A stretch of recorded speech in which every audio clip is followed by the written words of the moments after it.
السلام علیکم دوستو، کیا حال ہے؟ امید کرتا ہوں کہ آپ سب خیریت سے ہوں گے۔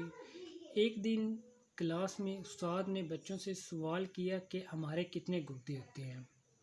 ایک بچہ کھڑا ہوا اور اس نے کہا، اس کا نام پرلی تھا، ٹھیک ہے نا۔ وہ کھڑا ہوا، اس نے کہا کہ سر ہمارے گردے 4 ہوتے ہیں۔ استاد نے کہکا لگایا اور کہنے لگا کہ دیکھو ہماری کلاس میں گدھے بھی ہیں، ٹھیک ہے نا۔ انہوں نے اس کا مذاق اڑایا، کہا کہ جاؤ گدھے کے لیے گھاس لے کر۔ ایک لڑکا گیا، جانے لگا گھاس لینے۔ اس نے پرلی نے کہا جب گھاس لے کر آؤ تو واپسی میں میرے لیے ایک کافی کا کپ بھی لیتے آنا۔ استاد اور زیادہ غصے میں ہو گیا۔ اس نے کہا کہ ایک تو تمہیں میں جواب نہیں ٹھیک طرح سے آتا، اوپر سے تم مجھے گدھا کہہ رہے ہو۔ استاد نے کہا کہ چلو میری کلاس سے نکل جاؤ۔ جب وہ نکلنے لگا، دروازے میں تھا کھڑا ہو کر اس نے کہا، استاد جی دیکھیں، جہاں تو آپ اپنا سوال چینج کریں۔ جو سوال آپ نے کیا تھا وہ سوال تھا کہ ہمارے گردے کتنے ہیں۔ ہمارے گردے 4 ہیں، آپ کے اور میرے گردے دو میرے اور 2 آپ کے 4۔ آپ نے پوچھا تھا، سوال تھا کہ ہمارے گردے کتنے ہیں۔ یہ بات کرنے کا مقصد یہ ہے کہ ہمارے معاشرے میں علم تو ہے پر انڈرسٹینڈنگ بہت کم ہو رہی ہے۔ ایک دوسرے کو سمجھنے کی کیفیت بہت کم ہے۔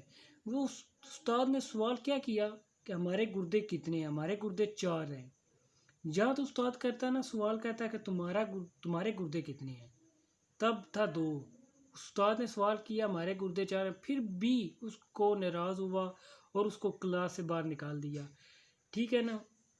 آج کل بات یہ کرنے کا مقصد ہے کہ معاشرے میں علم تو ہے پر انڈرسٹینڈنگ بہت کم سمجھتے ہیں۔ علم کو سمجھنا سب سے اہم طاقت ہے۔ پڑھ تو ہر ایک جاتا ہے پر پڑھنا ہی اصل بات نہیں، اس کو عملی زندگی میں لانا اور اس کو انڈرسٹینڈنگ کرنا کہ یہ چیز کیا ہے۔ جب ہم اس چیز پر عمل کر لیں گے تو ہمارا معاشرہ ترقی کرے گا۔ بہرحال آج کل یہ رجحانات بہت کم ہے۔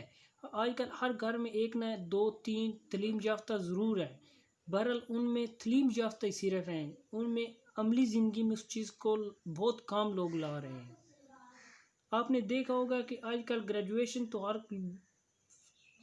دوسرا تیسرا لڑکے نے کیا ہوا ہوتا ہے، بہرحال پھر بھی انڈرسٹینڈنگ معاشرہ کیوں نہیں ترقی کر رہا؟ کس وجہ سے نہیں کر رہا؟ یہ سوال تو پیدا یہ ہوتا ہے نا، کس وجہ سے ہم وہی اسی جگہ پہ کھڑے ہوئے ہیں۔ یہ مین وجہ یہ کہ انڈرسٹینڈنگ نہیں ہمارے اندر، کسی چیز کو ہم سمجھنے کی کوشش نہیں کرتے۔ جس دن ہم اس چیز کو سمجھ جائیں گے کہ سمجھنا کس طرح سمجھنا ہے، بات یہ ہے کہ ہم سمجھتے اس چیز کو سمجھتے نہیں۔ میرا یہ ویڈیو بنانے کا مقصد یہ تھا کہ انڈرسٹینڈنگ کو اپنے دماغ میں بٹھائیں، کسی بھی چیز کو پڑھیں اور اس پہ عمل بھی کرنا سیکھیں اور اس کو انڈرسٹینڈ کریں کہ کہنے والا کیا ہم سے کہہ رہا ہے۔ ہم کہتے کچھ اور ہیں، کرتے کچھ اور ہیں، سامنے والے کو دیکھتے نہیں وہ کیا کہہ رہا ہے، ہم اس کا پہلے مطلب نکال لیتے ہیں، اس کا مطلب یہ ہے، ٹھیک ہے نا۔ اس چیز کے اوپر فوکس کیجئے تاکہ کہنے والا کیا کہہ رہا ہے وہی ہم پوائنٹ پکڑے۔